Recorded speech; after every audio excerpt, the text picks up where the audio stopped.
Good morning, everybody. Thank you all for attending the first ever pitching day for the Eigen Games. All week, thank you guys. All week we have had students from 40 plus universities working on their projects for today. And now we have the top 6 schools here, so 12 total students here to present their projects to our amazing judges. We have Jim from Figment Capital, Brandon from EigenLayer, and Ken from Electric Capital. For our presenters today, we will have our first pitch coming from the students of Carnegie Mellon University, second from New York University, third from the University of Pennsylvania, fourth from the students at University of Texas at Austin, fifth, the University of Virginia, and lastly, Wilfrid Laurier University. If I could also now pass this over to Mustafa as he would like to say a couple of words. Yep. Thanks, guys, for being here. I know all of you worked really hard on your projects. Super excited to see your pitches. I know you guys are going to crush it. Obviously, thank you to the judges who are here today, Ken, Jim, and Brandon. And yeah, good luck, guys. I'm going to introduce you guys to Wales, founder of College DAO, huge partners for this event. Thank you so much, Mustafa. I'd like to give a big thanks to all the students here and every one of the 43 universities that participated in Eigen Games. It's a really big honor to be co-hosting this together with EigenLayer. And I'd like to give a very big shout out to Mustafa, to Katie, to everyone else that's been participating in this Eigen Game, and especially to the investors and judges that's part of this panel today. I definitely think that this is one of the biggest things that we've done so far, and we're really excited to hear what the finalist pitches will be. And with that, let me pass the mic back to Katie, and we can get this Eigen Games started.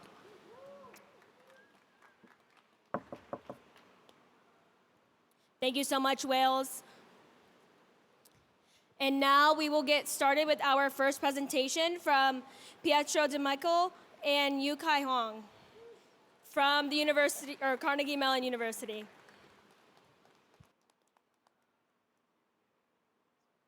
Thank you. Hello. Thank you. All right. Good morning, everyone. My name is Pietro. Hello, everyone. My name is Kai. And we're from Carnegie Mellon. In the last 5 days, we came up with and built Swapbook.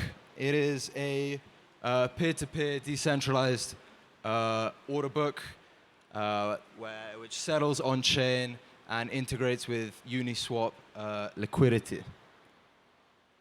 So what's the problem? The problem is that order books rule TradFi. They're the best mechanism that we've come up with for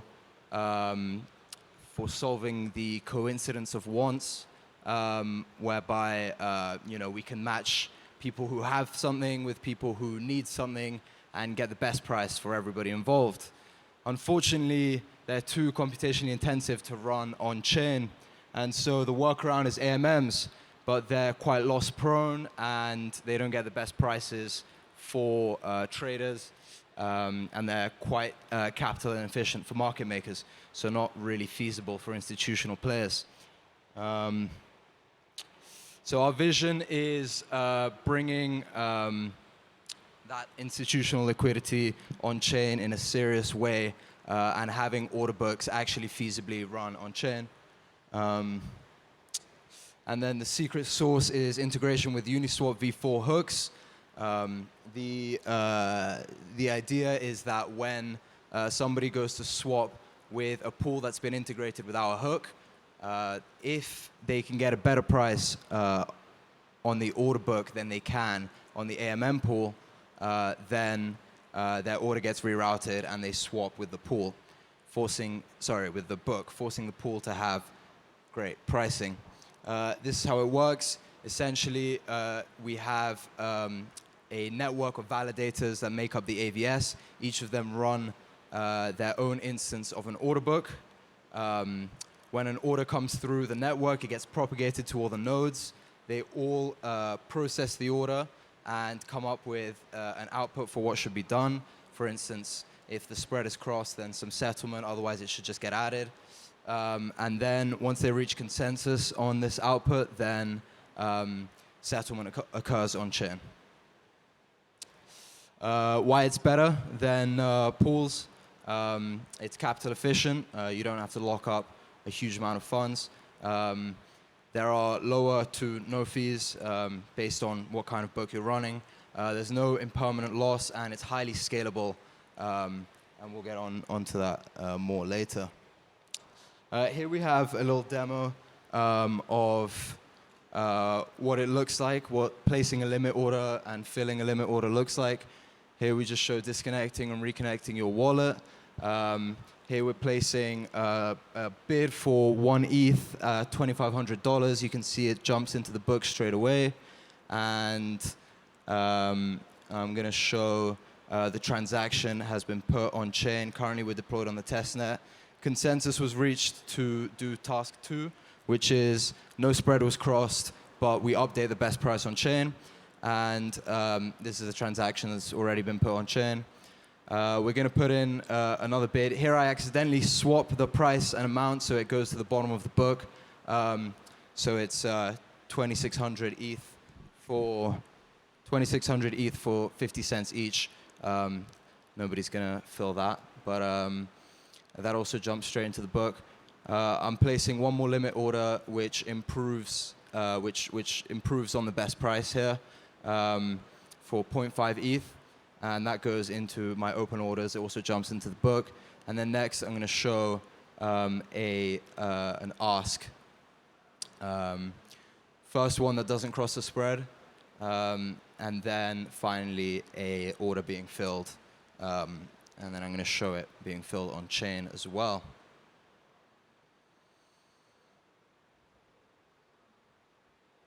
Here it is. That's the partial fill. It reduced the amount from 0.5 to 0.2 when we placed a bid for 0.3 at the same price. Here, we're just quickly going on chain, and you can see the event for a swap occurring for the 0.3 ETH and the USDC involved. So yeah, that's an example of an order being filled, and you can see this is a partial fill order. We also have the complete fills implemented. So this is our tech stack. We're using EigenLayer as our restaking provider. Authentic is the framework we built the AVS on top of. Uniswap v4 for tapping into the AMM pool liquidity, so that when market makers start using this, they don't have to start from nothing. And don't worry, Uniswap. This counts as Uniswap's volume. And Foundry for testing and deploying the contracts. This is some future potential that we've thought of. Right now, we have when you place a swap in a pool, if you can get a better price in the order book, then your order gets rerouted to the book. We also would like to implement the other way, where if you place a limit order in the book and you can get a better price on the AMM, then your order gets rerouted and you immediately settle with the AMM instead of going through the book. So there's two-way trade optimization. We've also looked at decentralized GPU integration. Right now we're set to handle DeFi's volume, but there are AVSs for decentralized GPU, for running GPUs on an AVS, and that will be useful for handling the likes of TradFi markets. Finally, multi-chain support. Any EVM chain that Authentic and Uniswap are deployed on, we can deploy on. Thank you for listening. If you have any questions at all, come speak to us afterwards or message me on Telegram. If you want to try it for yourself, follow the README on GitHub, and yes, we'll deploy it live soon, so you don't have to go through GitHub. Thank you. Thank you so much, Pietro and Kai. Now I welcome the judges to give their remarks and comments. I'll kick things off then. When you're actually going in and placing orders, the system needs to be able to fill against those and move those tokens around. So can you walk us through how are those like how are allowances set? How are those tokens like escrowed? Where are the actual tokens that are underlying the limit orders, and how do you go about getting them in and out? Yeah, absolutely. So in the demo, we'd already escrowed some tokens, which allow you to place limit orders. But essentially, how it works is, I've got a screenshot here that you can look at. Oh, never mind. Whatever. You can. We have a little escrow management widget where you choose how much you want to deposit of the trading pair. Here it is, and you hit deposit to escrow, and you approve tokens, and then you deposit tokens, and then you can place limit orders up until that allowance. When you cancel orders, then that gets freed up. That also goes through the AVS. So if you want to cancel an order, you call the AVS. It gets propagated through the nodes. They see if you can cancel this order, if it hasn't gone through already, that kind of thing. And then it gets settled on chain, as in your money gets sent back to you. Cool. So from the perspective of the guarantees that this service offers in terms of the availability of the orders to be filled, there's some other systems out there that allow you to create limit orders just purely using allowances. And so in systems like that, it's always possible that the funds move or the allowance is canceled, and then a trade against that limit order could be front run essentially by a cancel or something else. Yeah. And then you wouldn't necessarily have to guarantee you'd fill it. So in this one, it seems like you have a bit stronger guarantees because you do have to go through a process to escrow the funds and then pull them back out. That's right. Everything has to go through. Everything that ends up on chain has to go through the entire AVS. So consensus has to be reached, and so in that way we kind of sequence everything. Yeah. Can you walk me through the cost of transaction? Do I prepay for execution? Is it a paymaster? Is there a 4337 or some sort of? Yeah, sure. So essentially, there are. If you're not crossing the spread, you're not paying anything. Or if you're not placing the best price, because that has to be reflected on chain. And we were thinking initially, well, how it is right now is you pay the fees, the on-chain fees and the AVS fees included just when you place the order. But we were also looking at having a kind of fund that covers those costs, like a pool that covers those costs, and instead you have a set fee, or maybe a monthly fee, or maybe a something like. So it's super flexible. Any kind of fee structure can work, but those are the fees that have to be covered. Right now, it's just when you place the order, what has to be paid for is paid for. Is it different depending on whether there's like a maker who fills my order versus it hitting a Uniswap v4 hook? No. So the fees for placing the order, if it's the best order placed, that's all you're paying. On the AMM side, essentially how we ended up. Initially, we wanted to catch the swap before it happened and then reroute the order. In reality, what we do is the swap occurs because otherwise you can't actually get the price that they traded at, and then another swap occurs with the pool, and then you're refunded the fees for the two swaps from the pool, and you're given the difference essentially. So we don't have to have fees for the AMM route either. That's something that again is flexible and can be implemented.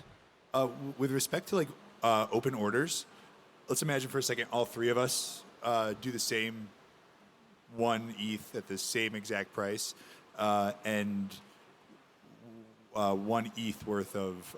What's the ordering of of transactions? Is it first in, first out? Is it sort of like weighted average? How do we exit our positions if there's three 3 times the supply as there is for the demand. Yeah, that's fair. As it is right now, it's first in, first out. But we're quite flexible with the actual order book design, so it can be made so that it's kind of democratized a little bit, it's spread out. But yeah, right now it's first in, first out.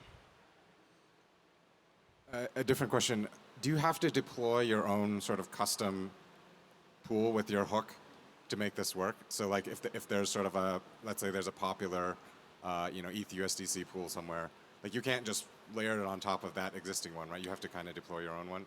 Well, any pool can just register our hook, and But they would have to opt into that. They would have to opt into that, yeah, because we are kind of rerouting the orders. Right. So the pool does have to consent to that happening, but it's just a matter of calling a function to point their sort of book at their pool at our hook, and any pool can get involved.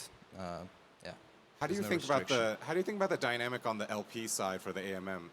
Because it sort of sounds like maybe some of the flow is getting taken away for the AMM, right? So do you end up in a situation where the AMM LPs and the order book LPs, quote unquote, are sort of like in conflict with each other?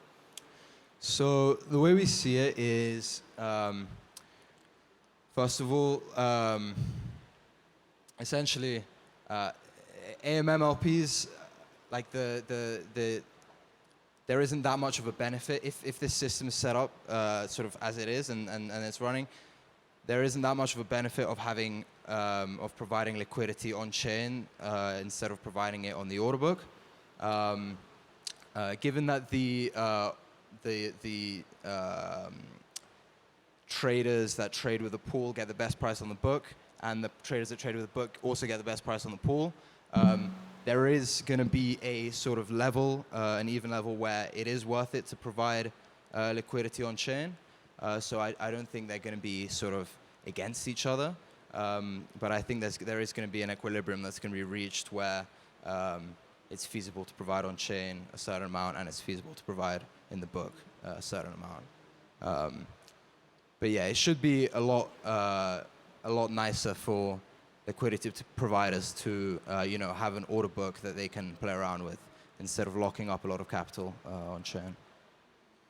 So I'm relatively familiar with Authentic's structures. So how many operators do you guys think is like the ideal starting point for how many operators would you need on the AVS side, and what does a slashable event look like? So a slashable event is if you defy consensus. If you, for instance, say that an order shouldn't fill another order, or you say that this isn't the best price when it is, or something like that, then you're not running your order book correctly. You're not matching it with everybody else, and so you'd get slashed. For number of operators, we haven't looked into that much, but I think just the average amount of operators would be good. Yeah. Hyperliquid seems to think 4 is just fine. So you said 4? No, just a joke. Yeah, nothing. No. A few more than 4, but in our test we had 3 plus the main proposer, but more preferably. All right, I think we're out of time, but thank you for your questions. Thank you. Thank you. Yeah. Enjoy the pitches. Thank you, Pietro and Kai.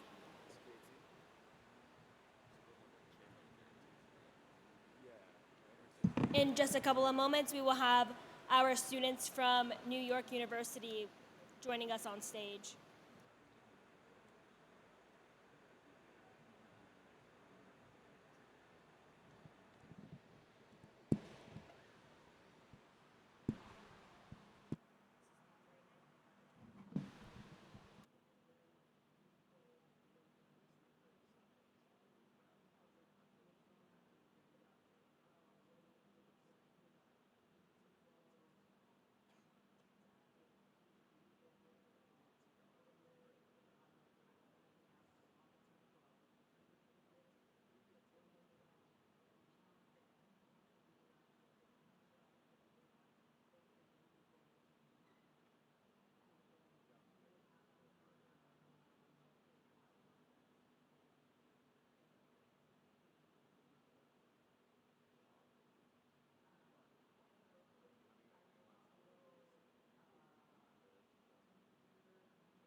Now we have Noah and Anish from NYU. Hello, everybody. Hello, welcome. My name is Anish. And I'm Noah Prometer, and we're from NYU Blockchain Club. Today, we're excited to introduce HyperEdit, a verifiable AI video editing agent that is powered by Hyperbolic's decentralized GPU network. We're merging natural language processing with robust GPU capabilities and blockchain verification to revolutionize video editing. Let's get started. Video editing today is costly, complex, and time-consuming, and most current AI video editing solutions are opaque and centralized. Additionally, most high-end hardware used for video editing is expensive and sits idle for most of its lifetime, creating a disconnect between those who own the hardware and those who need affordable access to it. HyperEdit addresses this by linking natural language processing with centralized GPU power and transparent verification. HyperEdit, built on Hyperbolic's AgentKit framework, bridges this gap by creating an intelligent video editing system with 3 key innovations. The first being AgentKit's LLM integration to translate natural language processing into structured video requests. The second is we leverage Hyperbolic's GPU marketplace for processing, dynamically allocating resources based on task complexity. Third, we incorporate Authentic's AVS framework for verification, ensuring that every edit is transparent and verifiable, while also verifying that users are actually receiving the inference services that they're paying for. AgentKit provides the framework that makes this possible, allowing us to extend its capabilities with specialized video processing and rendering tools while maintaining the robust agent architecture. We've extended the Hyperbolic AgentKit framework with video-specific functionalities. Core components include LLM integration for command interpretation, a video processing layer for the editing tasks, and a verification layer via Authentic for trustworthiness. This multi-tier setup exemplifies an expandable, agent-centric approach tailored for high-performance video editing. We facilitate the communication between natural language and actual technical implementation through a comprehensive set of pedantic data models. These define how our video edits are represented and actually processed. At the top level, we have the video edit request, which captures the user's intent and input videos and transform it with our AI into video edit plan with detailed scenes, clips, transitions, and effects. Each component follows a hierarchical structure, allowing effects to be applied at the scene or clip segment level. This provides flexibility and maintains consistency. These are some code examples of how these data models look in implementation. And this is an example of a natural language request turning into a structured video edit response.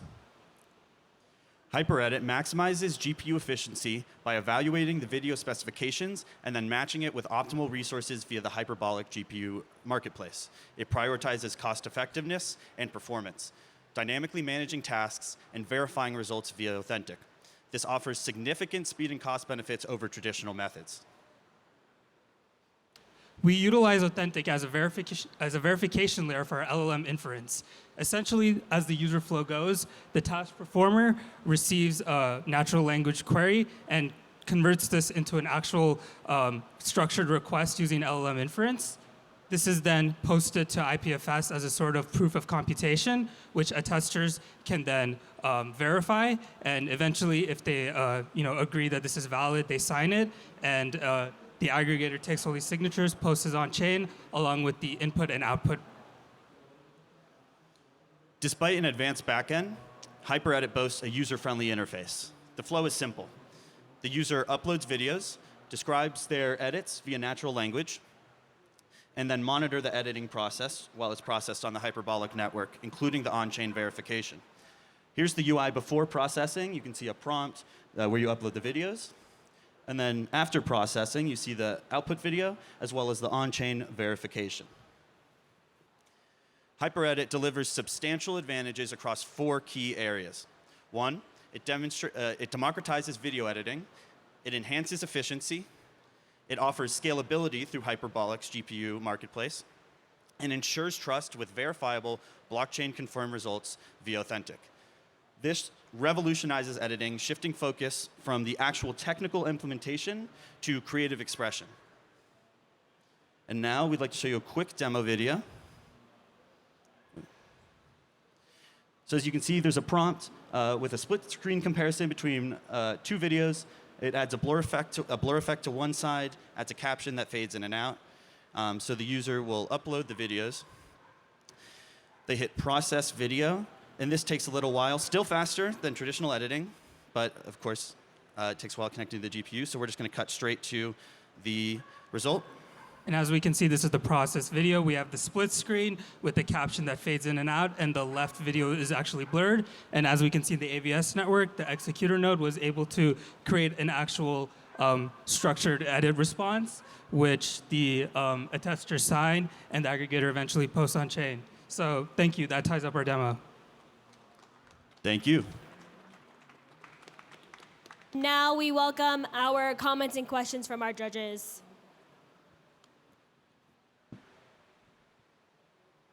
Maybe I can start. How do you guys think about the privacy aspects of these things?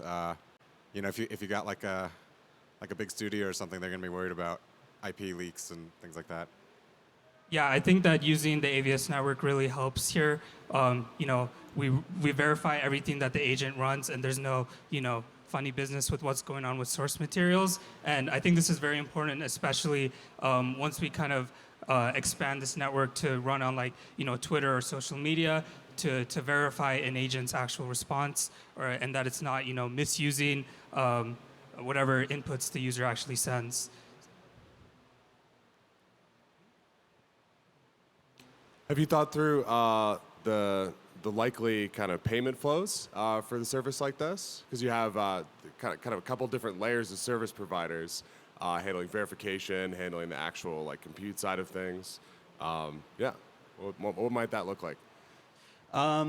We envision it like other AI models as a subscription-based model with usage limits, with different tiers, which we think would be great because you could then tier it, have a personal tier, an enterprise tier, which is where the money's at. Do you give any guarantees around the time it will take, depending on like the size or maybe the complexity of the prompt? Is that baked into maybe the costs or maybe of running some edits? We hope that even if, let's say, it takes half an hour to process the video, it's still infinitely faster than traditional editing workflows, where you might spend half an hour just rotoscoping 5 frames versus 30 minutes to do the entire thing.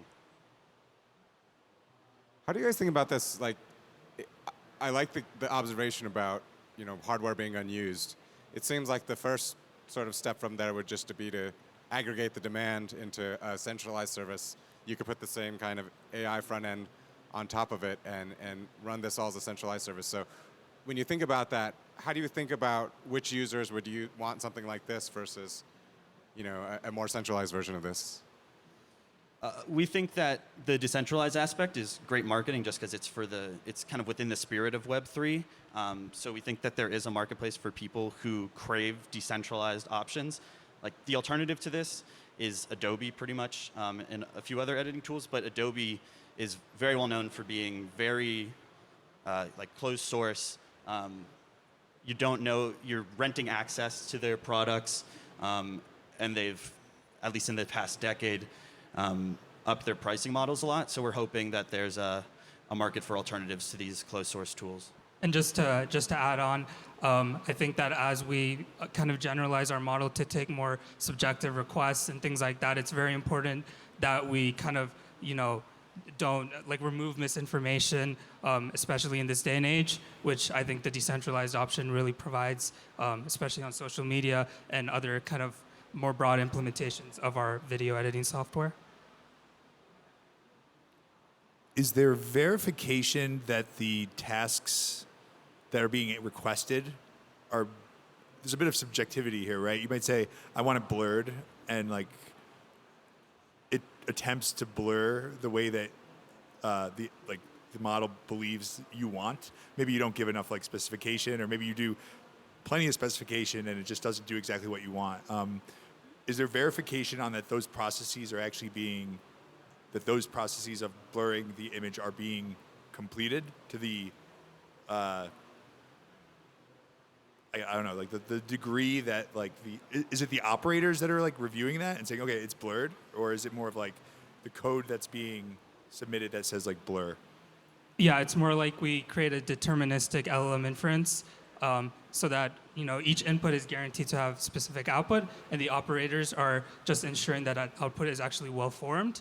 Whether that actually translates into the video being blurred and the degree to which it's being blurred, it still kind of depends on the model ultimately, and the like predefined editing tools that we give this model, and how well those are really clarified. To the privacy point a little bit, like on models, perhaps I have my own, or if I'm like maybe we build models for video and video editing. How are you thinking about the types of models that you offer? Are you offering one? Is it more of like a drop down, and can people bring their own models? Yeah, no, they definitely could. For the sake of the demo, it's kind of hard coded, but this is very plug and play and can be very easily implemented depending on users' preferences. Definitely. Yeah, could you imagine kind of creating a marketplace essentially, where you have different models, people could make use of them. The system could maybe feedback into itself in terms of just evaluating the quality of the outputs. Maybe there are other models that could do that for you to help to establish what is doing a good job of generating from these prompts outputs that are working well. You mentioned that part of the process as well is trying to make a call on the amount of compute resources that are needed. I don't know. I'm interested in what your experience was in how well it did that essentially. We used a pretty standard algorithm for calculating it would take in the amount of VRAM that we think a task would make, and then get an instance with that amount of VRAM. Right now, it looks at the resolution, and then it kind of scores based off each effect. We just used a pretty standard thing I found online, which I'm not sure how accurate technically. It would be blur is half a gigabyte of VRAM. So I think if we were to iterate on this a little further, we'd probably implement a multi-agent workflow where one agent kind of looks over the tasks, kind of looks at whatever our current algorithm outputs, revises it if it thinks it needs to be revised, and then have an editing agent, a review agent. I think that would be a way to kind of take this further. Yeah, that was actually kind of my next question, which was, in any of your, as you were testing it, did you notice any scenarios where it ran and it wasn't considered, and then it retried it again, or it did it multiple times before the final output was verified and posted? You're saying? I guess quality control. Did it actually review, come up with output and say this isn't actually exactly right? Yeah, and also kind of the determinacy question, because by default some of these systems are not deterministic, and the on-chain footprint here is involving coming to consensus on the output and the conversion of whatever the user submitted to whatever's headed to the editing service. So yeah, just interested in any comments on that. Yeah, we just set the temperature to 0 basically when we do an LLM inference. That's there's more complex ways of figuring out whether this model is producing the same output. You can do it with ZK, TLS, and I'm sure there's some other technologies, but this was the simplest to implement given our time frame. So that's kind of our choice. Yeah. How do you guys imagine? I'd imagine if someone actually tried to use this, they're going to do multiple passes, different prompts. So yeah, I'm just kind of curious, how you guys imagined the actual sort of end-to-end workflow. Is it mostly a matter of editing the prompt until you get the right thing?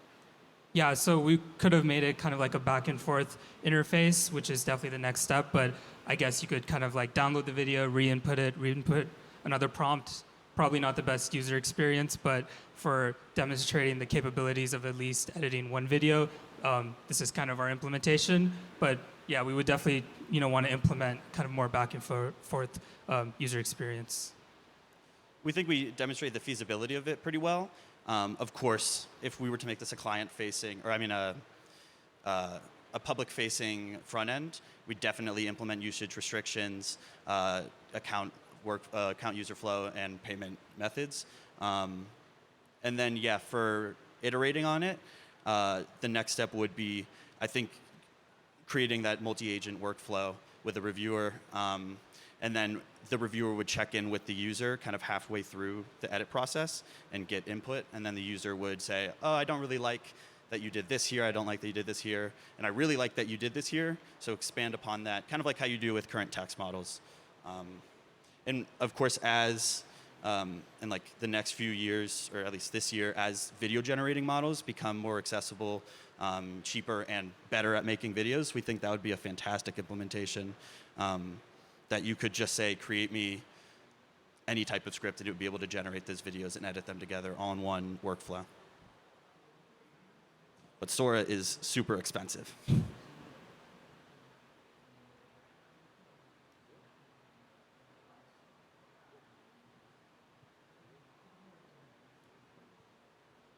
Okay, awesome. Thank you, Noah and Anish, and thank you guys. to Thank our you, judges. guys.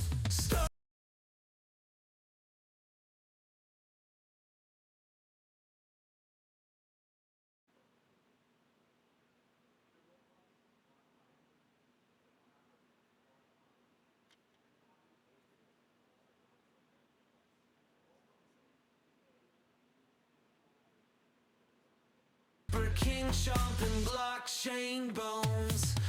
Make it down to my voted fuck. Stealth crawl through your junk scene. Heading up to the entropy. And now from UPenn, our next presenters, Ahmed and Alex.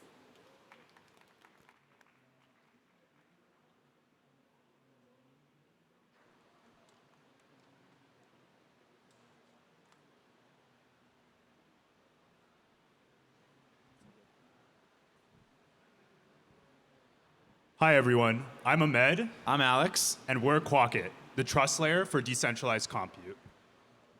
Currently, decentralized compute provides critical AI infrastructure for 10 times cheaper. But why don't people use them? We can boil this down to two main problems, and it's because DCNs are not reliable enough for enterprise usage. And we've boiled this down to two issues, which are fake GPUs and a lack of quality assurance across the board, ultimately resulting in unreliable performance and a bad experience for end users. So how do we know that fake GPUs are actually a problem? Because we've faked one ourselves. So NVIDIA SMI is a system call that most networks are actually using to figure out what GPU you have. As you see, we have a GeForce 3070. But if we run the Wallaby exploit and type in NVIDIA SMI one more time, we'll see that we've pretended or spoofed a 4090, which is a pretty big problem. Not only that, but through our conversations with customers, we realized that the quality assurance is significantly lacking. Currently, when a user rents a GPU, if they run into any issues, they first have to go onto Discord or their website and submit a support ticket. From there, they can wait hours to days while a protocol engineer gets taken away from their job to dig through logs and manually detect and try and resolve the error. What does this all lead to? An overall extremely frustrating environment for your user. And where do they go? Right back to AWS. Overall, GPU providers aren't site reliability engineers, nor should they have to be. So what should they do to fix this problem? Quocket. So Quocket currently has three offerings. We've got our DCIM software, which allows networks to remotely manage and validate decentralized hardware. We've got our AI agent for diagnostics that performs automated benchmarking and error detection, and our GPU aggregator, which allows users to rent the most reliable compute regardless of what network it's on. So I guess we can give a quick high-level system overview of what we've built here. So the first workflow is that of a network wanting to have its GPUs onboarded to Quocket. Every single GPU will have to verify their hardware through our AVS, and if it passes, then we grant them access to our DCIM. And we have another user flow here where the Quock agent is going to rent and benchmark random GPUs across any network and push the results to our public user-facing aggregator. So let's do a quick demo of the hardware validation AVS. This kind of acts as the gateway for our DCIM. If you don't pass through our AVS, then you are not allowed on our DCIM. So basically, we make it as easy as possible. The GPU provider just has to run a single terminal shell command. It'll pull in our hardware validation script, and its output is forwarded directly to the AVS. As you can see, the data is right here. And every single attester node within the AVS is checking this output and putting in casting a vote as to whether it thinks this GPU is real or fake. Once consensus is achieved, this is pushed on chain, and this is something that we can easily detect. And depending on if a GPU is accepted or rejected, we can grant them access to our DCIM software, which essentially enables real-time error detection and resolution. So what you guys just saw there is us running a very memory-hungry task that simulates basically super high memory usage, possibly due to failed garbage collection. So we have a real-time error alert right here. You can see real-time metrics on the clock speed or memory usage, right? And you can see that it's all the way at the maximum. And what we can do, just click this button, sends out a garbage collection job, kills it, and all of a sudden our memory is back down to what we'd be expecting. Overall, our goal isn't to compete with decentralized compute networks. Instead, we want to make all of them better. That being said, even if a compute network doesn't want to partner with us for our DCIM, we're still able to build the trust layer for decentralized compute. We do this using Quokka Agent. Quokka Agent is our QA, quality assurance agent, that takes random samples of GPUs on the network, rents them out, and runs both a health check as well as benchmarking. It stores all of this data using Hyperbolic's agent toolkit, which we modified to create reliability scores. All of this will feed into our front end, trying to push transparency for users to easily see which networks and GPUs are the best performing one. On top of that, we've also launched our waitlist live at quok.it, so you guys can sign up and join the waitlist. So ultimately, if there's anything to take away from this presentation, it's that Quokka brings quality assurance to decentralized compute. For networks, this means you've got hardware validation, remote hardware management, and hardware health monitoring. And for users, this means that you have a trusted third-party auditor that can bring transparency, trust, reliability, and peace of mind when you're renting decentralized hardware. Our MVP has already helped detect some of these errors for both Hyperbolic and Sreeram to help improve their reliability. Alex and I are both seniors at the University of Pennsylvania. We're working on this full time, and so we're excited to announce that we're seeking to raise a pre-seed round of $1 million at a $10 million valuation. Thank you so much to College DAO, EigenLayer, Hyperbolic, and Authentic for all of their help and support, and thank you all for coming. We'll take any questions. Thank you, Ahmed and Alex. We will now take our comments and questions from our judges. Can you talk through some of the verifications that you're doing to try to gauge whether the hardware is actually authentic? Yeah, sure. So basically, when we are performing the hardware validation script, we're mainly looking for the two main attack vectors that we've discovered. So one of them is NVIDIA SMI, which you guys just saw. And there's another one, which is due to a tainted kernel. So what Akash and other networks are doing is they're actually probing the PCI IDs of the hardware within the OS. This can be spoofed by a custom kernel module. So we're basically checking for custom kernel modules, kernel module tainting. We're also, if secure boot's enabled, we're checking to see if the kernel image signature is valid. And we're also, instead of relying on dynamic libraries, everything is static within the binary. So NVIDIA SMI should be working perfectly every single time. So we're looking for mismatches between the device ID and NVIDIA SMI's NVML output. How often is the agent? How often does the agent essentially go through and test? And is that an expensive ordeal over a long enough time, or with enough GPUs to check? Yeah, so I can talk about the current way we did it in this MVP and then the plan once we push to production. So currently, the way it works is all of the benchmarking scores are pushed to our database. We actually added onto the toolkit to allow the agent to do that. So what the agent will do after it rents out a GPU is it'll first see like, hey, have I run benchmarks and health checks on this GPU recently compared to the rest? If so, I'll terminate and pick another GPU. And that cost is, these GPUs are from 50 cents per hour per GPU up to like $1.49. So just running all of the benchmarks on Hyperbolic, total it cost me after development, it cost me around $10. So the plan is that we would dedicate some part of our budget, so let's say $50 per network per month, just dedicated to doing this benchmarking. And then we're also hoping as part of these partnerships, where they're able to give us some credits too, to take part of that. Does this end up becoming an arms race? It seems like on the hardware validation side, like, you know, if people know what you're checking for, they can come in and I don't know, mess with the kernel or mess with various things to, even if you're proing PCI, you can mess with those interfaces and try to fake stuff, right? So does this just keep escalating, and how do you think about that? Yeah, that's a really good question and something we've been thinking about a lot. So for now, what we're thinking of as our security model for keeping our hardware validation script, I guess, relatively secure is we're trying to have everything run purely in memory. It's going to be ephemeral. It's a precompiled binary with some obfuscation already inside it. And the reasoning for this is because the only reason we were able to find out about NVIDIA SMI and break that, or find out about the PCI IDs and break that as well, is because a lot of these install scripts for these other networks, they're available publicly on the internet. So you can download that. Maybe it's a compiled binary, but it's not really stripped. You can decompile it and actually step through and find out exactly what they're doing. So ideally, our hardware validation script is going to be ephemeral. It'll only live in memory, and it'll delete itself after execution. So we're trying to limit the spread of this binary.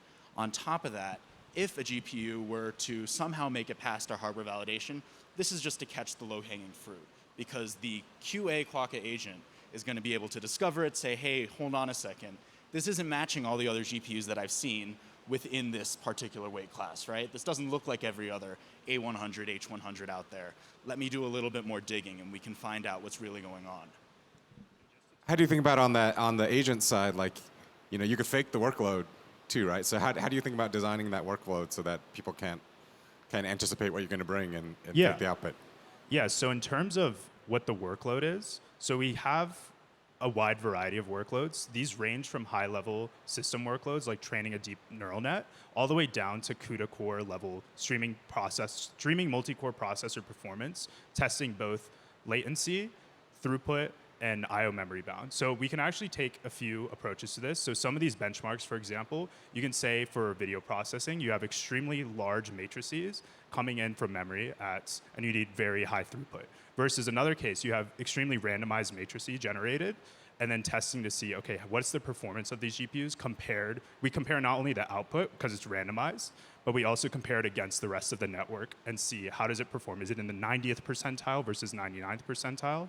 And then also part of our team is we are deeply knowledgeable about NVIDIA computer architecture. So our plan is to consistently rebuilding and redesign these, and also launch a community-driven benchmarking approach where people can publish benchmarks, and we can publish all of that transparently.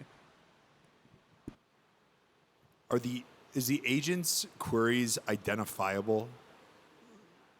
If that makes sense, like if you're running the same query, maybe it's like an add-on to Ken's question, which is like, I kind of know that this is the question that's going to be asked of me whenever, and it's a very small request, it's a pretty cheap request, and so it kind of goes through one angle or one, is there a way to spoof that, I guess is what I'm saying, the quality assurance? Spoof which part? The thought process of like the quality assurance agent?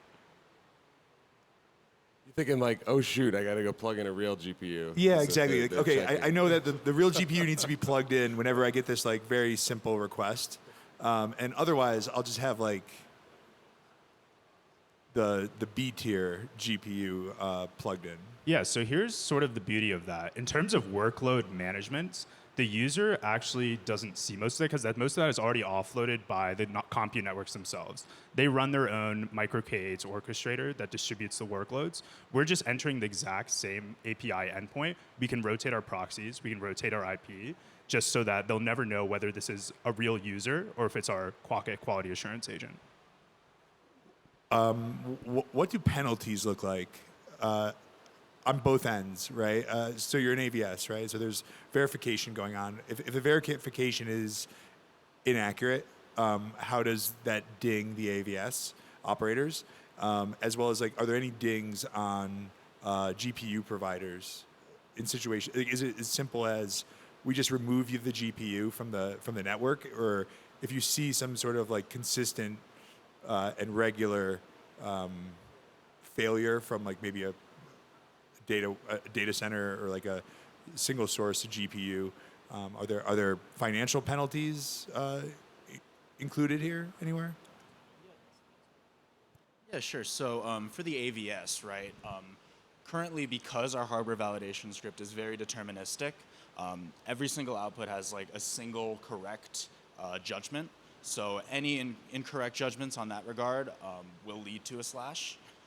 And I think this also begs a bigger question in terms of just GPUs overall, right, and networks, because there's a massive mismatch and imbalance between supply and demand, especially in this space. There are way more GPUs out there than there is demand for said GPUs.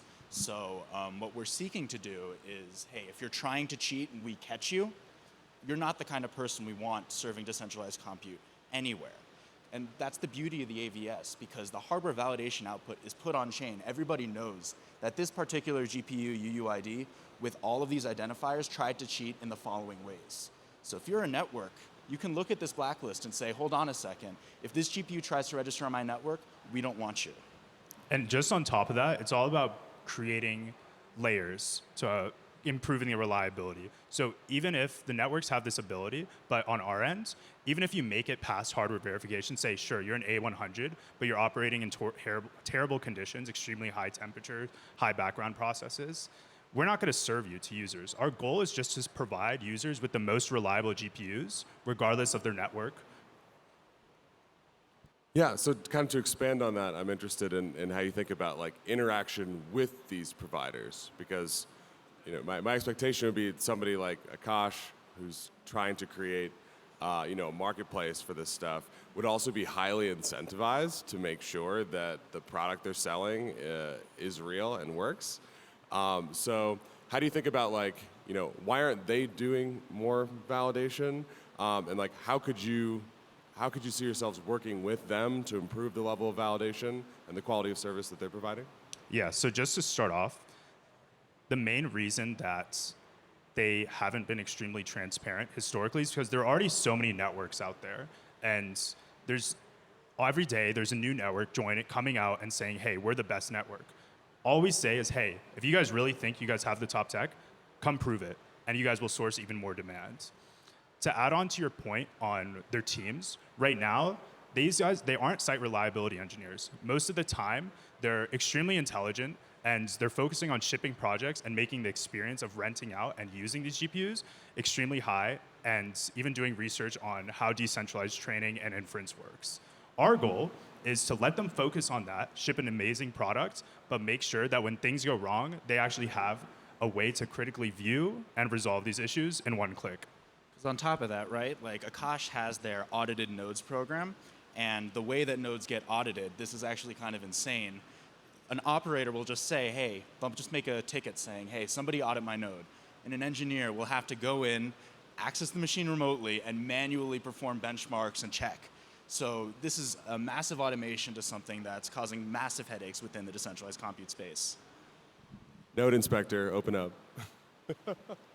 Thank you so much, Alex and Ahmed, as well as our judges. That is all the time we have for this presentation.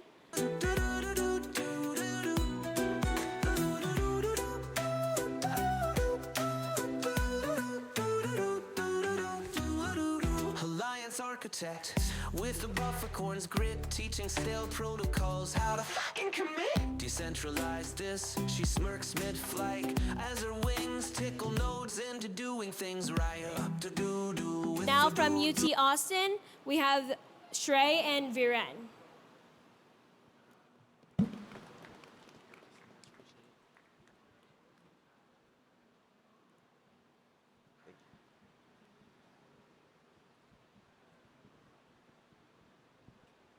Hello everyone, my name is Shrey. And my name is Viren. And we made Unagi Network. So we have 3 very important questions to ask you all. What should I tweet? What meme coin should I buy? And did OJ really kill her? So currently, AI agents can answer the first 2 without an issue. But the last question that I just asked is a bit more complex, and agents haven't been able to do so yet. And we want to be able to do this using Unagi Network. So why is this? Why are agents only able to do things that aren't useful, like make tweets? Well, the answer is that these agents need vision. So we want to provide camera vision for agents. But is this really the answer? No, it's not the answer. The answer is verifiable camera footage that is on-chain, providing agents with real-time footage. All right, so let's hop into the demo. So we have a screenshot here of our search functionality. And so what we did is we used this camera that's pointing towards the main stage of ETH Denver. And so we're entering this query, find me the details of the man on ETH Denver main stage now. And so what's happening on the back end is we're running a vector search that's actually pulling the appropriate camera, as well as running agentic execution. So the command that we put in the prompt was find me the details. So the agent will actually go in and find those details. So here we have our infamous Wes Floyd that the camera actually pulled up, as well as his details that the agent outputted, which includes his name, age, and profession. So this is pretty cool. Where are the cameras coming from? They're coming from anybody who has, like, say, a personal security camera or a Ring camera or a dash cam on their car. They can simply go to our website and connect their stream, connect their camera. And what it does on the back end is it creates an IP NFT, which starts earning you rewards and gives you IP over your camera. Not only that, what's happening is an AVS on the back end is having validators and executioners try to validate that this camera is not a deepfake and is a real camera shooting real footage. So once it's validated off-chain, EigenLayer brings this data and this verified camera on-chain so the agents can use it.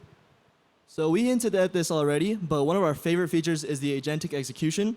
So this is a stream that's pulling from the highway, and as you can see, there's a massive car crash. And so one thing that we want to do is we want to have the agent actually file the insurance claim for us. And so we have a button here that has the insurance agent file the claim. And this is a proof of concept, but we have the agent basically mint an NFT that represents the insurance claim. So you can see, now that we have this data on-chain, verifiable cameras, we can do very, very cool things that involve the real world, like make these insurance claims, find people verifiably, and like do court alibi proofs, and very, very interesting things. So I know what you're thinking right now is there is absolutely a huge privacy issue. And so we've already thought about this, and our roadmap has two solutions. First, we're going to ZK proof token gate access to our website. So what this means is, say I hit a car crash into Viren, I should only be able to access the video footage of the car crash once I provide a ZK proof of a police report saying that I was indeed the person involved in this car crash. So then no random person can just look up car crashes and find that. Second, we're going to sell this to private networks as like a software. So things like governments or museums would implement this on their already existing security infrastructure layer. And this would allow them to have verifiable security cameras and also use agentic search over their existing camera networks. The second thing is camera verification. So currently we use a software approach where off-chain validators and executioners on the EigenLayer try to prove if it was a deepfake using by running deepfake models. However, of course, there's still ways to get around this, which is why our next step is hardware verification. We're using things like trusted execution environments that plug in directly into these cameras and run on, for example, cameras that have CPUs with TEs to kind of make an attestation of the validity of the video stream. And then that is validated off-chain by these executioners and validators running on EigenLayer's shared economic security protocol. Surveillance is already going to be inevitable. Let's make it verifiable, and let's do it through Unagi Network. Thank you very much. My name is Shrey. My name is Viren. And we made Unagi, and we're also looking to raise and make this a startup. Thank you.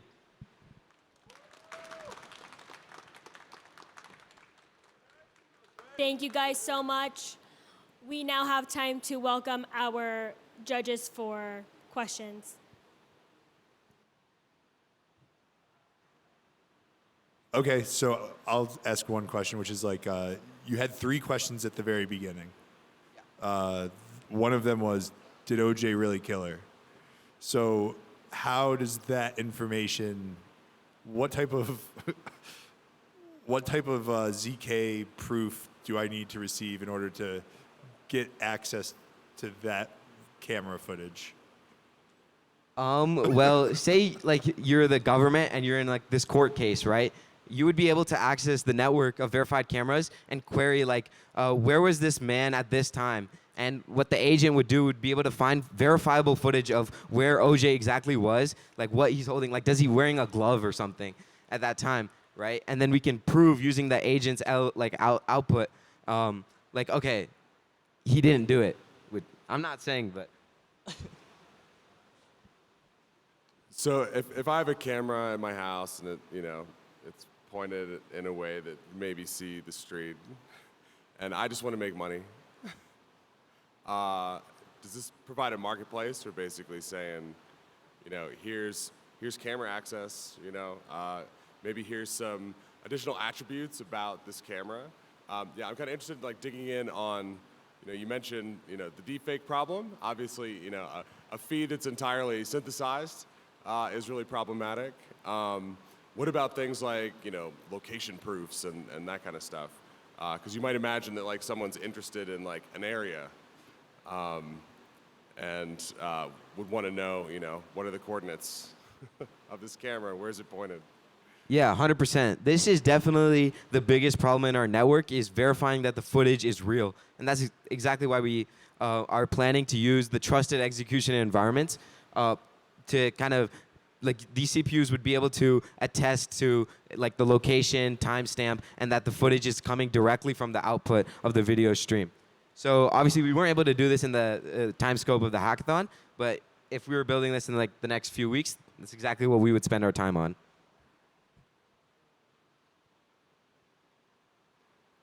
In the museum use case, if I would imagine typically in a museum that they would be setting up all their own cameras. So what does the AVS sort of add here if your set of video feeds are all things that you think you control? Was the question about private? Sorry, I didn't quite catch that.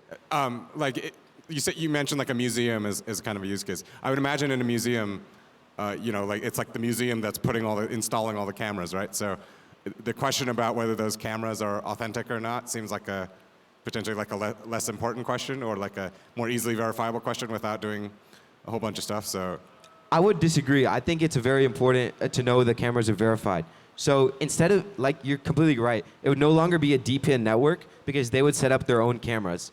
But since insofar the validators would be able to validate that the cameras are taking real footage, then that footage can be used in a court case. So say, for example, somebody steals the Mona Lisa and your museum has these verified cameras. Then in the court case, you could tell, listen, judge, here's footage right here that we can prove it was, you were stealing the Mona Lisa. Versus a different museum that doesn't have the verified cameras, they can't necessarily 100% prove this on chain.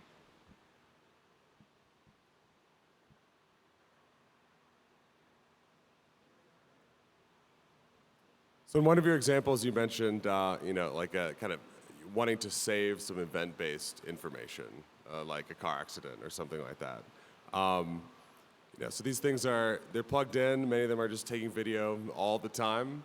How do you think about like the kind of the supply chain of all this video that's being generated? Because you're like performing verification at like a point in time. A lot of these cameras are saving these streams to the cloud somewhere. So I'm just wondering how you're thinking about like applications where maybe it's not necessarily event-based, or maybe you want to go back and say, I'm a bird researcher, like give me all the pictures of birds coming off these cameras in Kansas. And just like how you're thinking about just kind of like the data supply chain for this sort of thing, and how you might like surface access to specific sorts of queries. Yeah, so what we actually do on the back end is store both location-based searching and vector-based searching. And these are not as like heavy of data size, I would say, as compared to like the video streams. So we can use like some completely off-chain system to store video streams and like certain like key time events. Maybe either like every 20 minutes a snapshot is taken, or whenever an event happens, a physical snapshot is taken. And then also what would happen is like all the vector embeddings and location data and the attestations could be stored like somewhere on chain, like maybe Eigen data availability or something like that. So.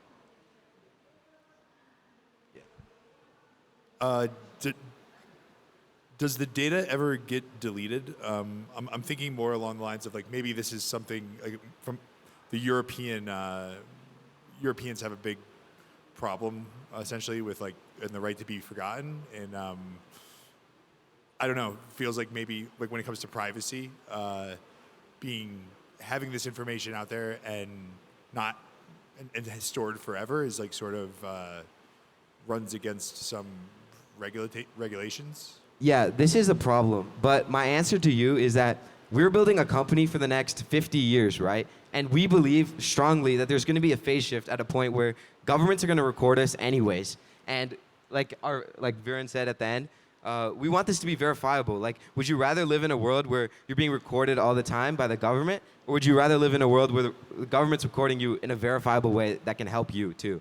You know, so we're building for a phase shift, like a massive change in the way the world works, and we think like surveillance is going to be there. Like, it's up to you here. Another question, and maybe it was just like I think you said that you earn IP tokens. Yeah. Is that like Story Protocol IP tokens? Yeah, exactly. So Story Protocol makes it so you can make you can license information on chain. So we make it so that whenever you upload a camera, you get an IP NFT and a license like NFT that attaches to this. So you get a license saying that, okay, whenever somebody uses this footage, I should receive royalties or whatnot. And another great thing about Story Protocol is they have a dispute system. So this is really great for us because say I set up a camera in your house or use your video in here. Anyone can dispute it, and if like the consensus mechanism and the proof goes through, your footage I can no longer set up a camera in your house. It'll stop giving you rewards. It'll get slashed and all that. So it manages the IP very nicely on chain, it's a perfect use case for us. Do I own the IP at that point, or is it just that you can't make money off of it? If you set up a camera in my home and are recording me. Well, I think if you dispute it, then the IP for me gets like blocked or something. So I'm not sure how they implement it, but it's something. Have you given any thought into how the governance side of this privacy thing would actually work? Like, I understand sort of the technology that you're suggesting, but it seems like a pretty hairy problem of deciding who gets to see what, especially if it's a globally distributed network with a bunch of different rules in a bunch of different places. Exactly, and that's where our ZK proofs of like, you need to prove that you were in the car accident before, or like, for example, in the OJ case, they would need to prove that they need to provide a police report that, like a ZK proof of a police report showing that we need access to footage showing that OJ was wearing gloves or whatnot. And then only the video footage would be released from the agent.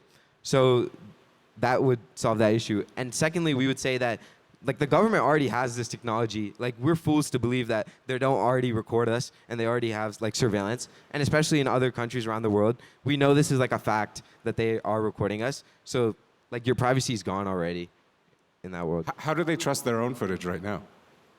Well, I guess they can't verifiably 100% trust their footage. They're just taking their word for it that it's like, and that's exactly why like from 1 to 15% of all court cases lead to people going to jail that were like actually not guilty, which is just ridiculous.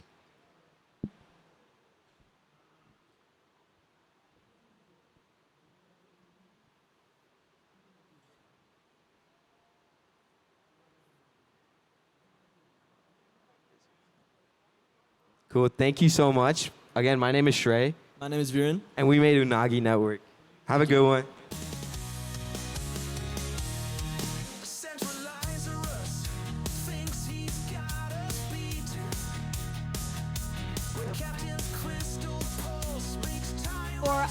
next final presentations, we actually have a surprise pop-in judge. Please welcome Sreeram, CEO and founder of EigenLayer.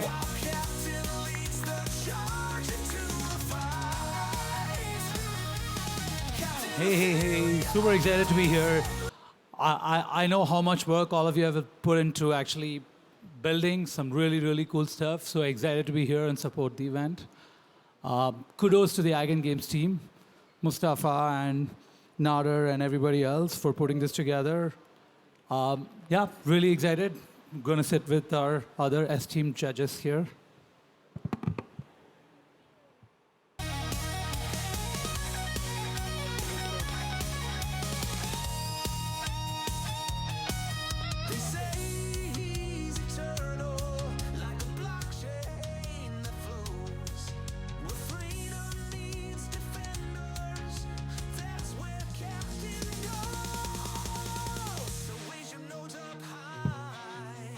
And now, from the University of Virginia, I would like to welcome Akil and Karthik.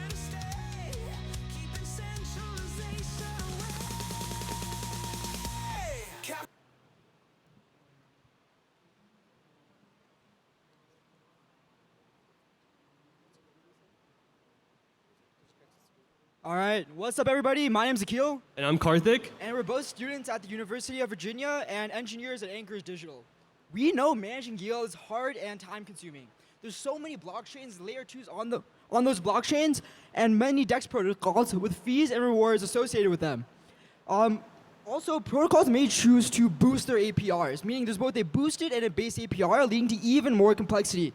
Additionally, users need to figure out where to set their liquidity ranges and how often to monitor these positions in order to avoid a permanent loss. And finally, these yields are always fluctuating, meaning you have to stay on top of your positions in order to make the most out of your money.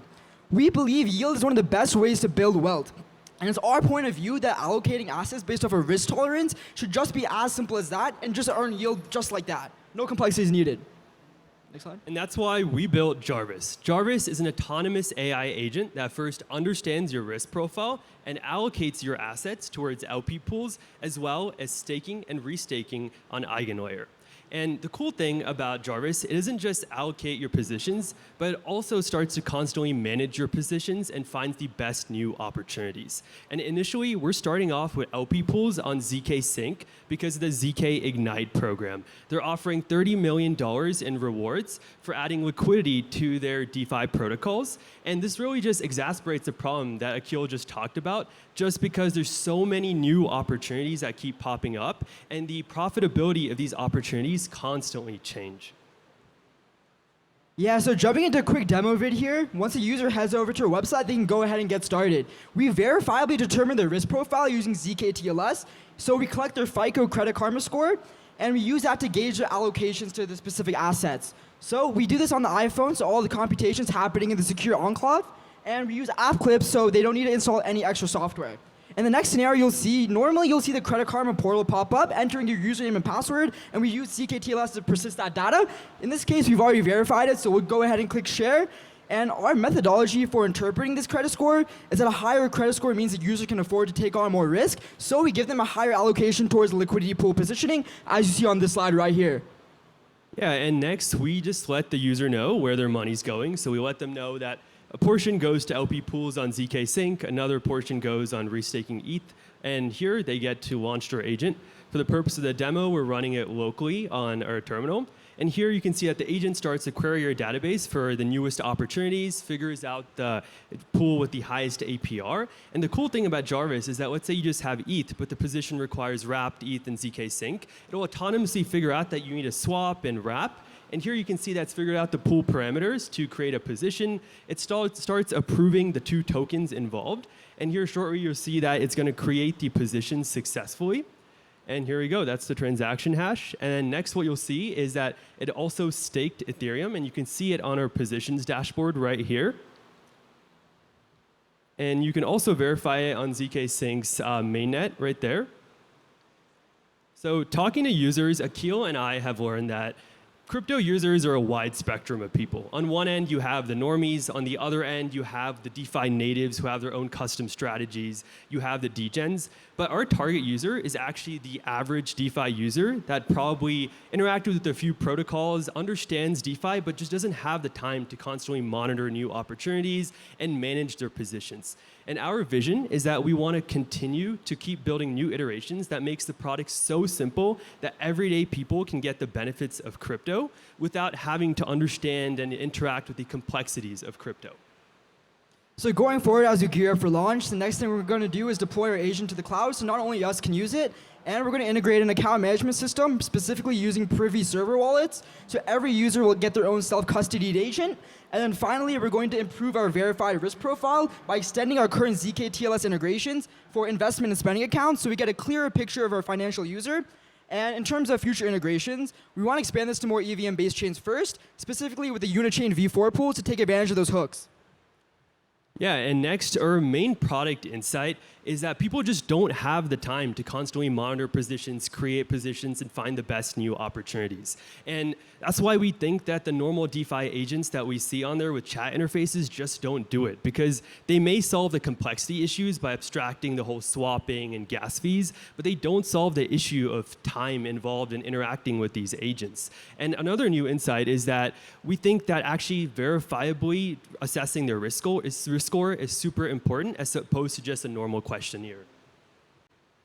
Yeah, and Dryers is a product that both Karthik and I love, and we've been using it for the last 2 days, earning money.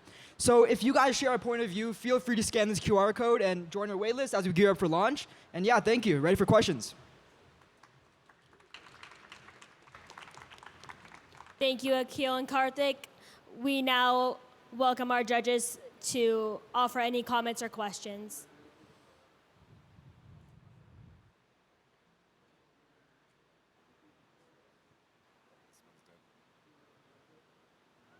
Can you guys hear me? Okay, cool. I think maybe I'll ask the obvious one. It seems like a high FICO score to me would be less degen, so I'm kind of curious your thought process behind that. Yeah, so because we don't want to really target so I get what you're saying. So a higher credit score could mean that they're more safe, is what you're saying, right? So our point of view is that a higher credit score means they could take on more risk. Not so much are they degen or not, because we don't know them as a person. We just want to look at their financial history, and that's kind of what that tells us. So based off that, we would want to put them into positions where you could risk a permanent loss and things of that nature, because in the real world, since they have a higher credit score, they have easier access to other financial resources possibly. So they can afford to be in an out of range position, and that's kind of our logic behind that. Yeah. Just how are you thinking about the risk on there's certain things like the economic risks and various LP positions, things like that. But then there's a whole other category of smart contract risk. Is the team just going to rug people? All that kind of stuff. How do you incorporate those types of risks into this model? Yeah. I can go for it, yeah. So one of the new additions that we want to also do is also evaluate protocols as well, right? So understand, what's the TVL, is there past histories of, breaches, and also allocate the funds. So let's say someone is more a high risk profile, maybe we're able to allocate funds to maybe protocols that are maybe riskier, maybe newer, right? So that's kind of what we're thinking of doing in the future. And just also adding on to the whole risk profile is, this is one metric that we currently have, but we want to also start adding new metrics and also let the user see their allocation, be able to edit it. So let's say you see the 65% breakdown, but personally you feel that you want a higher allocation towards LP pools, we're going to let them edit that allocation as well. Can you walk me through the just sort of the fund custody path? I know you mentioned Privy. Yeah. And just talk a little bit more about not just the fund custody, but also kind of the data supply chain here. So yeah. You're running this agent, you have this web app. Just walk me through the verifiability aspects of all of this, and right. Just elements of the just kind of the trust model of this thing, and where you see maybe opportunities for improvements as you work on the MVP. Yeah, so we actually have an architectural reference that we could pull up real quick, and to address the okay, if not, so what we have right now is somewhat of a centralized model. So a lot of our database information that we're pulling from these pools, they go to our So we have these edge functions that run every day, pulling our data. We store them in a centralized database, hashing it on the client side, and then verifying it on the server side on the agent. In terms of the custodying of the user funds, right now our demo is just our wallet. So we just have a private key in there. But once we use Privy server wallets, it's basically their wallet, their custody. So that will replace the custody part. So as we walk through this flow, we have our two agents. So we'll have our ZK Sync agent. So they're both using Gaia for verifiable inference. And but yeah, like custody, we'll use Privy server wallets. Right now it's not solved. And Karthik, do you want to touch on the predicate AVS stuff for EigenDA? Yeah, so one more thing that we're thinking about is right now agents are black boxes, right? And sometimes they do hallucinate. So what we're trying to do is in the future also integrate AVSs. So let's say that the allocation is 65%, but the agent starts to maybe try to allocate 90% towards a pool. So we're trying to use something like predicate where it sends the transaction over to predicate, and predicate goes, okay, it has a 90% allocation, but the user only is supposed to have a 65% allocation and verifies that. And one thing we're trying to also do to have communication between the two different agents is try to use EigenDA, so it's also transparent. So when the two agents interact with one another, you can also verify and see what they're thinking and what they're interacting about, and that's kind of the future plans that we have for the agent as well. And just one more thing about Privy server wallets is we didn't add it in the hackathon because we just recently got access to Privy server wallets, but the cool thing is you can revoke access anytime for the agent to interact with your wallet. On the agent side, as far as like providing liquidity, actually I have two questions. The first, maybe I'm misunderstanding this, but it sounds like the lower my credit score, the more degen I am, and therefore the higher risk. Or is it the opposite? It is the opposite. Okay. So yeah. Okay, cool. Okay, and I guess the second thing is more along the lines of like LPing. So if you're looking at like high APR and you have like a concentrated liquidity like strategy, how active is the agent in like understanding that I'm in or out of band? Or is it going to create like very narrow bands with high APR and a lot of volume? Is it going to process through my pool?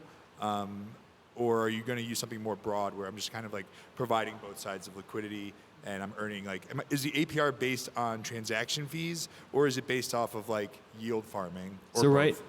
So right now, basically what happens is the agent creates a wide range, right? So that way, like all our positions we made for the past 2 days are still active, right? And that's because it's just part of the hackathon at just our initial version. But what we're going to start trying to do is take the risk allocation, the risk score that we generate, and have that in mind as we create LP positions. So someone with a higher risk score has the potential to, accept impermanent loss, will probably have a narrower range, so they can also generate higher fees. And right now, the fees for the LP positions are twofold. So the first part is the fees you generate for providing a concentrated liquidity position. The second is the boosted part. Something that's cool that we're doing is we're querying subgraph data to get accurate historical data to create, these are the total APRs for the past couple weeks, past couple months, and also getting the base boosted APR from ZK Ignite and getting the agent know that this is the total, and it kind of goes from there. Yeah, and one more thing to add, in terms of setting the liquidity boundaries, right now, like Karthik mentioned, it is very broad, but we do have like methods that we are looking at. For example, if two assets are very highly correlated, they move together, then maybe we could use that as information to set those ranges. But right now, like you mentioned, there is no real methodology behind those. It's very broad, just to make sure we're staying in the range. But like you said, we're going to make that model in the future and improve on that, iterate there, but yeah. Awesome. Can you touch a little bit on why you need verifiable credit scores? Do you anticipate people just like self-reporting wrongly? Yeah, I mean, the main problem we wanted to solve was a lot of the AI agent apps we saw out there that could invest on your behalf. You had to enter like a self-reported like assessment, and like for me personally and others I've talked to, that's not a very good way to gauge like your allocations. So you wanted a metric which could verify who you are in terms of your financial spending habits. And credit score was the first thing that came to mind, and that's what we used to verify. But like we mentioned, we'll probably add more metrics to kind of get a better picture of this user, but that's what we have as of now, yeah. Yeah, for what it's worth, I think probably the most interesting idea to me in all of this is this idea specifically of like, can you actually pull a bunch of financial data about a person and actually build a profile and do interesting stuff with that? And the cool thing is, the thing with having on-chain credit scores, I mean, just trying to verify stuff on-chain is that people can have multiple wallets. So they can say, oh, this is one of my wallets, but they might have 4 other wallets that have different spending habits. So it's a cool way to bring off-chain data on-chain and use that for the agent. Yeah, I think something like Robinhood trading history is probably more appropriate for something like this, but the same technology. Yeah, yeah.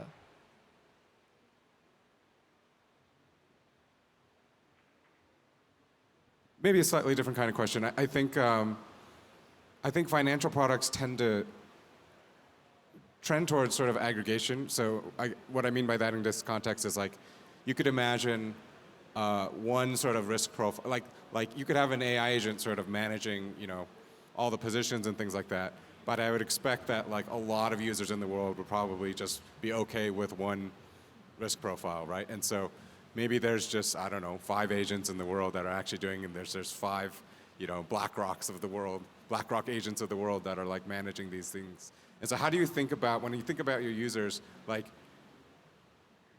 I guess I have a hard time imagining most grandmothers coming to a system and being like, here's my risk profile, and doing that, someone's just gonna tell them go put their dollars in this other, this thing that everybody uses, right? And so how do you think about that dynamic and who your user is? Yeah, so right now, like our user isn't the normie, like, the grandmother or whoever. Right now, it's the person, it's basically Akil and I, right? We use protocols and DeFi protocols, and we know about it, but we don't have the time to constantly manage it, right? So that's why for them, it's a bit more involved, right? They understand, I'm putting money into LP positions, I'm staking, restaking. But when we start building new iterations of the product, we do want to do exactly what you said, where, maybe a grandmother just puts 100 USDC in, right? And from there, maybe she just says, I'm new to crypto, and it starts to, figure out, okay, this person is completely new. Let me just handle all the technicalities, complexities, not even talk about LP pools, staking, restaking. So we want to have new iterations. Right now, the version's targeted towards, average DeFi users that understand stuff and can be kind of involved, but don't have the time to manage.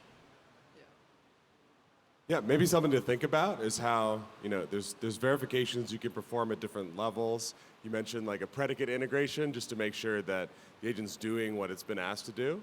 But you might consider adding some kind of smart contracts in the mix as well, just to create additional constraints around what is possible for the agents to do with the money. Yeah, for sure. Thank you. Yeah. Sorry, I know we're over, but one thing. So when I deposit, do I get an NFT, or is this autonomous agent just simply trading my funds? So right now, you just deposit actually ETH in there, right? And then you're able to have an account to see your positions, right? Anytime you can just revoke access, but there is no NFT representing that, hey, like this is my agent, or I put a position in. That might be something to consider in the future. But you do get like your V3 pools, there's an NFT you mint for that. That's all inside your address. You can view it anytime, just how you would normally do. So right now, there's 3 positions that the agent made for me. I can go and SyncSwap and PancakeSwap and see exactly that they exist and everything. One thing you might want to think about, especially as you go towards grandmothers, is like tax reporting. Okay. Because like if this agent is just doing 1,000 transactions a day, and I'm like, oh cool, I put 10 ETH in, and look, it's worth 15 ETH, and ETH is up. Wow, I must have just made like a really great trade or a couple trades, and now I have 5 more ETH. And then you like download the report, and this AI agent has been hallucinating for like half of the year and has made like 1 million transactions. It's like, yeah, exactly. So just something to think about is like the transactions and recording those for people so that they know what it's doing after the fact. That's definitely a good idea. And just something about hallucinations real quick is right after the hackathon, or one of our main goals is actually to fine tune the model in terms of function calling. Because right now it works pretty well as a demo and everything, but we have noticed that sometimes it calls functions repeatedly, but it still does achieve the end goal, but it realizes that I made a mistake on my own and corrects it. But ideally, we want to make the function calling very, very consistent. So that's our next step as well. But thanks for that input. Yeah. All right. Thank you. Thank you. Thank you, Akil and Karthik. Thank you to our judges. Coming up next, we have from Wilfrid Laurier University, Cole and Pravesh.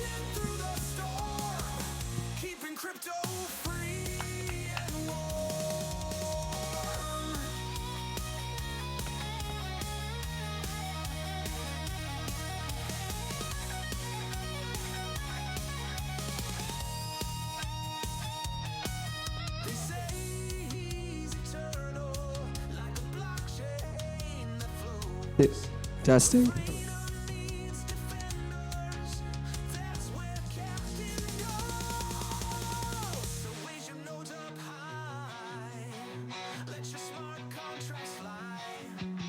Testing, testing, 1, 2, 3. Testing, testing. Okay.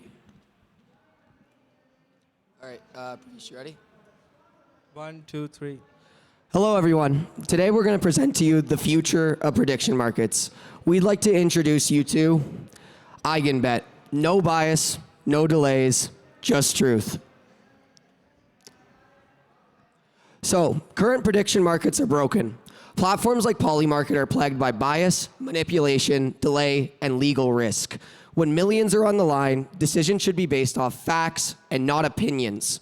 With over 9 billion in volume, 314,000 active traders, and yet still using human validators, the problem is flawed resolution. Our solution, we use AI and AVS and also automated market making to solve this problem to make it truly unbiased and make it truthful. So EigenBet revolutionizes prediction markets by removing all the human biases entirely. We use instead of using manual voting, we use AI agents as like our nodes that verify each services and come to like a deterministic outcome using all the Oracle data and also Twitter feeds that we have like an option to scrape through. And then and we don't have to wait for like all the delays to get to the verified truth. We can get to the verified truth almost instantly within like a couple of minutes. So yeah. With that in mind, I'd like to talk about why EigenBets wins versus other platforms. Let's look at a few features. Starting with market resolution, if you look at Polymarket and UMA, they have human arbitrage. With EigenBets, we have fully automated AI-driven consensus mechanisms acting behind the scenes. In terms of speed, Polymarket resolution can take hours to days. With EigenBets, you're looking at real-time, instantaneous resolution. In terms of manipulation risk, if you look towards Polymarket, it's high. With human influence coming into play and the recent SEC news, it's sure to be there. In terms of EigenBets, we have none, with it being completely decentralized with AI attestation. And lastly, in terms of regulatory risk, with Polymarket and UMA, it's centralized and vulnerable. Whereas with EigenBet, we are fully decentralized and trustless.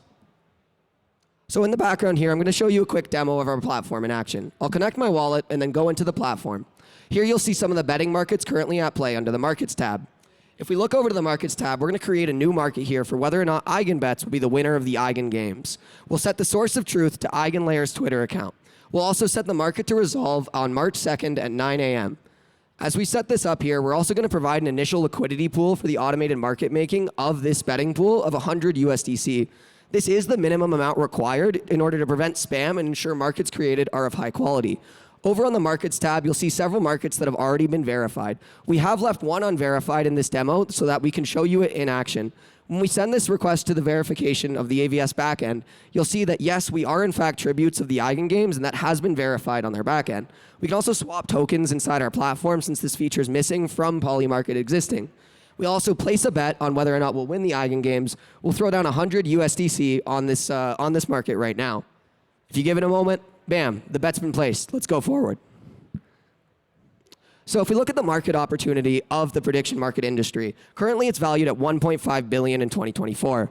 As of 2035, it's expected to grow to 95.5 billion at a CAGR of 46.8%. What does this mean? The market is massive and it's growing.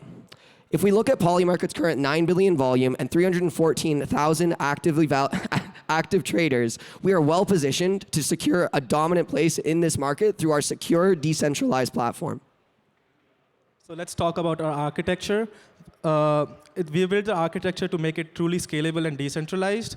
For our front end, we use Flutter so we can launch our mobile app and web app at the same time without changing a lot in our code base.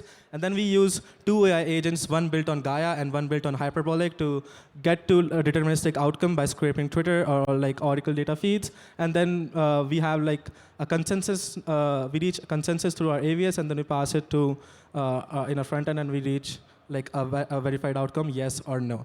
And then we are using like automated market making for using V4 hooks and also for swaps that we saw like users can swap any EVM tokens into USDC so that they can then buy in. And we are also planning to deploy it on mainnet. We have currently deployed it on Unichain Sepolia and Basenet Sepolia. So that's our current market. So to talk a bit about the revenue model for a platform like this, we plan on taking a 1% fee on all trades on the platform, as well as a 0.5% attestation fee. If you think about the 9 billion in volume that Polymarket has, this would equate to 900 million in revenue, or 90 million if I can math. If we look at the liquidity provider incentives as well, if you're to create a market on our platform with 100 USDC, you'd be sure to share it with your friends, creating a strong network effect, driving user growth within the platform. Furthermore, in terms of future plans, we're looking into adding a Coinbase on-ramp integration, mainnet deployment, expanding our data sources, and adding more AI agent validators, and also raising pre-seed. Welcome to EigenBets. The future of prediction markets is here, and we're setting this global standard for trustless, AI-powered prediction markets. Thank you, and any questions?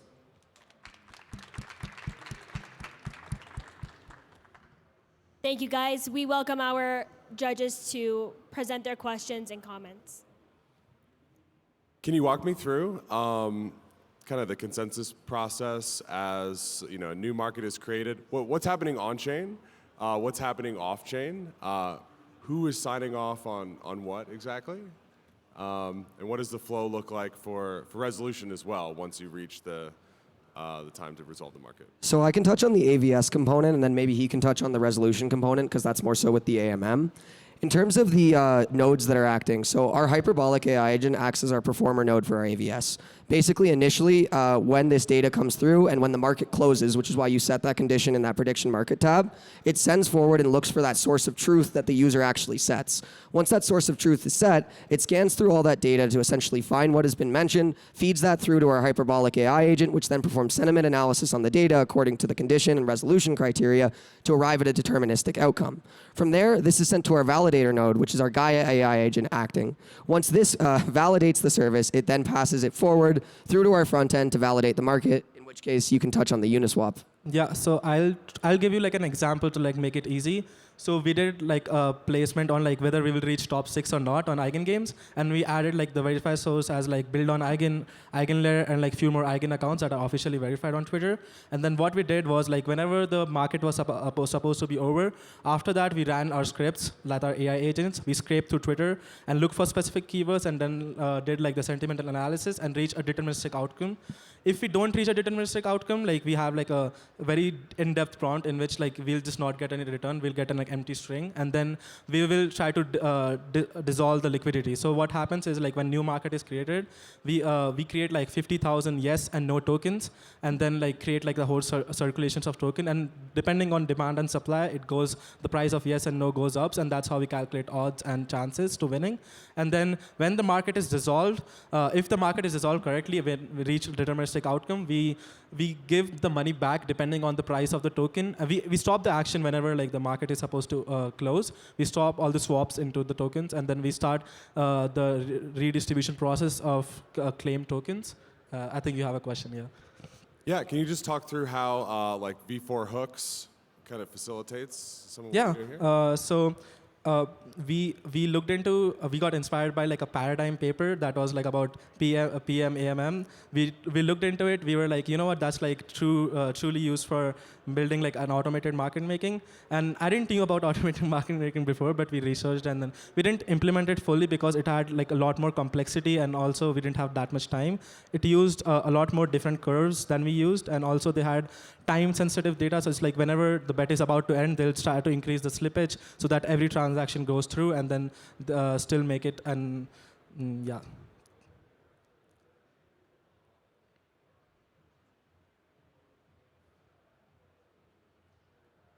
Can you talk through the validation? You mentioned there's a couple validation steps happening here. Yeah. As you're going in and out of the inference process. So I told you about like how we scrape Twitter, and then each AI agent coming to like a deterministic outcome, and then like with our AVS, how it's implementing is we'll come to like a outcome saying like if we should technically have like three or like odd number of AI agents to come to a conclusion saying that yes, yes, yes, no, and then majority wins. And then whatever they verify, then that's like our source of truth. And we wanted to remove human biases because with Polymarket, we saw like they use Discord community services. Let's suppose if my money is on the line, and then I want to win a bet. I'll go above and beyond to make sure that I win the bet if I have like huge sums of money. So we just don't want to have that manipulation in the market and truly remove like human intervention out of it. To also clarify really quickly, we do only have one specific source of truth per prediction market. So that's one Twitter account, which is how it can in some way be actually deterministic. In terms of future expansions, right now we only have one performer node and one validation node. In terms of expansions, though, it's very easy to expand this in terms of having multiple validation nodes, all running with different AI agents, right? And so the more you have at that point, assuming you fine-tune the sentiment analysis to actually be perfectly accurate to the data sources going on, you can actually get to the point where you're having a weighted average across all these different agents to get to a truly valid and very close to accurate, consistently deterministic outcome. I think you have a question. How much money is on EigenBets winning Eigen Games? We haven't just testing for market manipulation here. Let's say around, we've demoed that twice, so I'm going to say 200 USDC. That's on testnet, so we just farmed the faucet every hour to get the USDC, but yeah. Are there scenarios where the AI agents are wrong, and what is like sort of the fallback plan? If the AI agents are wrong, and in the case where a market can actually be resolved properly, I think it would fall back onto kind of what he touched on earlier, where the market's just closed and they lose their initial liquidity pool. This is very much an edge case, though. We did thoroughly test these AI agents in the sentiment analysis process we went through in developing them, and it is very, very accurate, fairly consistently for every prompt we've passed it. Essentially, the key thing is just making sure that the resolution criteria that the user provides on the prediction form is specific enough to where they can parse that and actually arrive at a conclusion. We do have very detailed, though, step-by-step processes in that form. And when we'd actually develop this into a full product, we would have a full-on onboarding process, educating users on how to do it, what formats to use, et cetera, to ensure that it would be fully accurate each time. Just to add on that, let's suppose like we don't get any outcome, we return like all the AI agents fail to come to like a consensus. So then what we do is like whenever a user creates bets, they have to provide initial liquidity. Like as we saw like $100, we'll try to like come to like a mathematical formula like how much do they need depending on the market size in future. And then if you're not able to come to like a consensus, then they're gonna lose that initial liquidity that they provided, so that they have an incentive to like provide more verifiable source of truth or Twitter or like whatever Oracle data that they want us to use. And we'll try to like add more features in the future that we can integrate more Oracle data and more different things, and also like add more AI agents, because that will come to like a better conclusion rather than like adding 3 or 4. So it's like, I guess I can follow on to that would be, many of these models have some sort of biases that we see in very interesting ways when we ask about nation states or national leaders.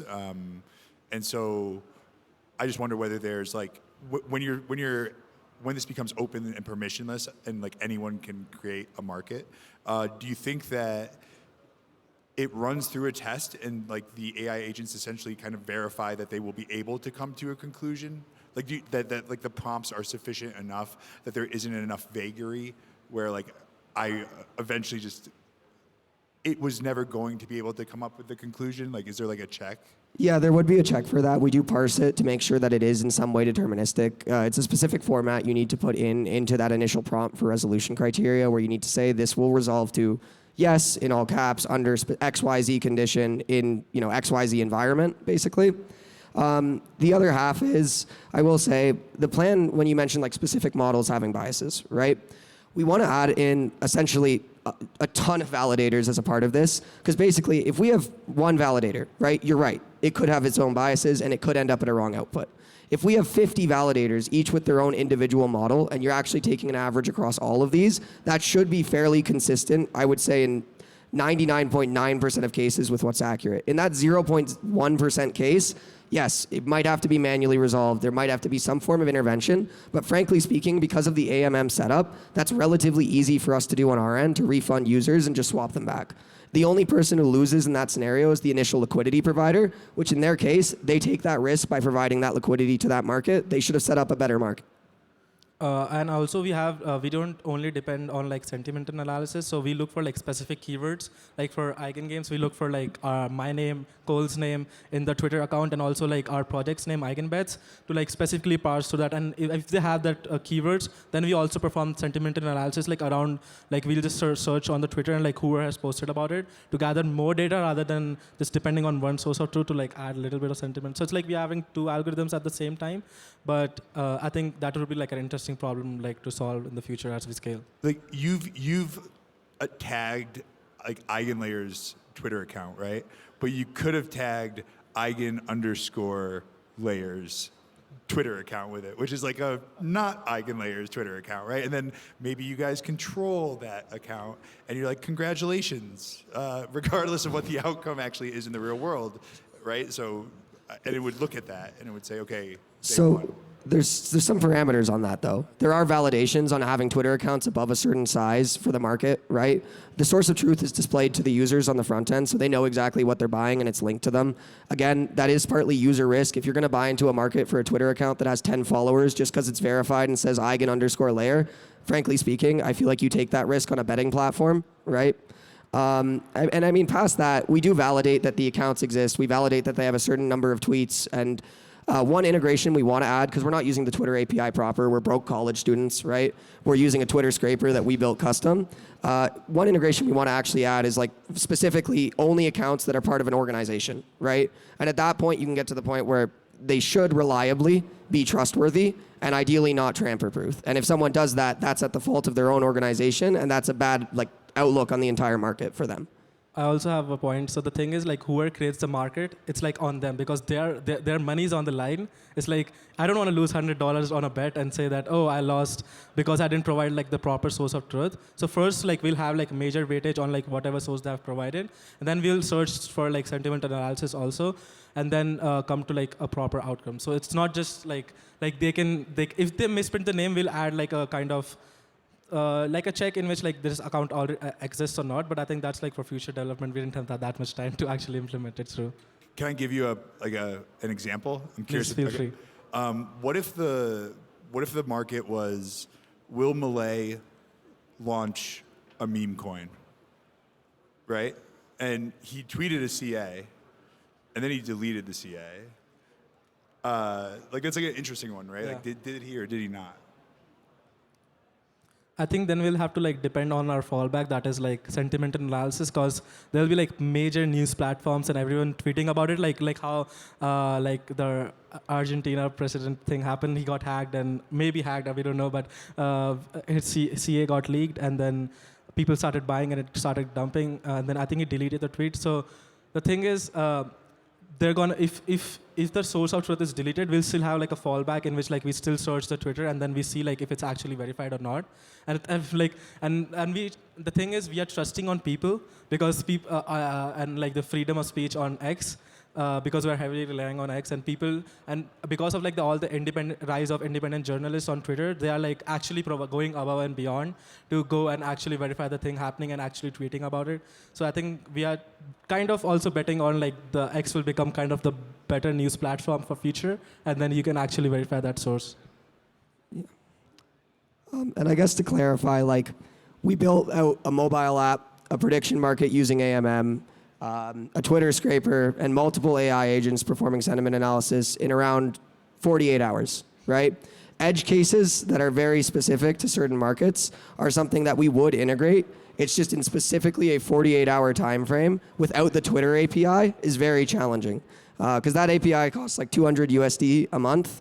And so without any sort of money to go towards that, we're scraping, right? We're very limited in what data we can pull. So a lot of these edge cases we have to rely on the agents for the analysis for, but there are ways of preventing that, assuming we scale further, have any sort of like actual capital at play to put into this. Our account got banned like 3 times while scraping Twitter, so yeah. We need to have grants next year to pay for that kind of stuff. Thank you, Cole and Pravesh. That is the conclusion of our presentations for today. Thank you to all of our presenters for your presentations and taking the feedback very well from our judges. Thank you, judges, for your time and your construction on these presentations. I'm sure they're all going to implement your notes and come back with even better versions of their projects. Tonight, we will announce the winners, so stay tuned and we will keep you guys posted. Thank you all for attending, and we really appreciate you. Found her at a bully hook, sucking down APIs.